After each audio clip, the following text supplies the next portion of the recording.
ಪ್ರಜೆಗಳಿಗೋಸ್ಕರ. ಅದರಲ್ಲೂ first priority ನಮ್ಮ ರೈತರಿಗೋಸ್ಕರ. ರೈತರಿದ್ದರೆ ಈ ದೇಶ, ರೈತರಿಂದ ಈ ಭಾರತ ಆಗಿರೋದು, ಭಾರತದಿಂದ ರೈತರಲ್ಲ. 456 ವರ್ಷಗಳ ಇತಿಹಾಸ ಇದೆ ಭೂಮಂಡಲಕ್ಕೆ. ಋಗ್ವೇದ ಕಾಲದಿಂದ ಕೃಷಿ ಕೃತ್ಯ ಕಾಯ್ದೆ ಮಾಡ್ಕೊಂಡು ಬಂದಿರತಕ್ಕಂಥ ಕಲ್ಚರ್, ಹಿಸ್ಟ್ರಿ, ನಮ್ಮದೇ ಆದಂಥ ಪರಂಪರೆ ಇದೆ. ಸೊ ಹಾಗಾಗಿ ನೀವಲ್ಲ, ಪ್ರಧಾನಮಂತ್ರಿ ಮೋದಿಯವರು ಕೂಡ ಫಸ್ಟ್ ಪ್ರಯಾರಿಟಿ ಕೊಡಬೇಕಾಗಿರೋದೇ ನಮಗೆ, ನನಗಲ್ಲ, ನಮ್ಮ ರೈತರಿಗೆ. ಸೊ ಹಾಗಾಗಿ ದಯಮಾಡಿ ನಾವು ಕೇಳೋದಿಷ್ಟೇ, no more reason madam, please try to understand my farmers ಪರಿಸ್ಥಿತಿ ಅರ್ಥ ಮಾಡಿಕೊಡಿ.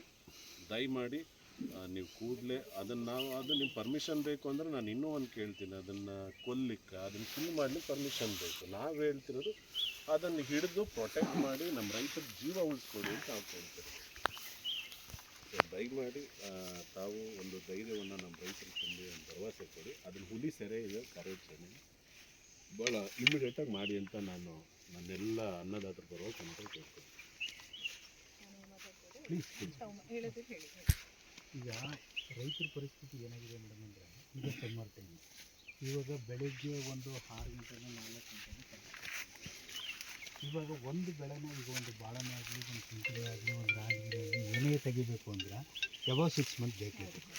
ಈಗ ನಾವು ಈಗ ಬಾಳೆ ಮತ್ತು ಜಿಂಜರೆಲ್ಲ ತೆಗಿಬೇಕಾದ್ರೆ 1 ಇಯರ್ ಬೇಕು ಮಾತ್ರ. ಇವಾಗ ಏನಾಗಿರುತ್ತೆ ಅಂದರೆ 6 ತಿಂಗಳು ಶ್ರಮಪಟ್ಟು ಕೆಲಸ ಮಾಡ್ಕೊಂಡು ಬಂದು ಇವಾಗ 4 ದಿನ ಹುಲಿಗೆ ಎದುರ್ಕೊಬಿಟ್ಟು ಅವ್ನ ಮನೆ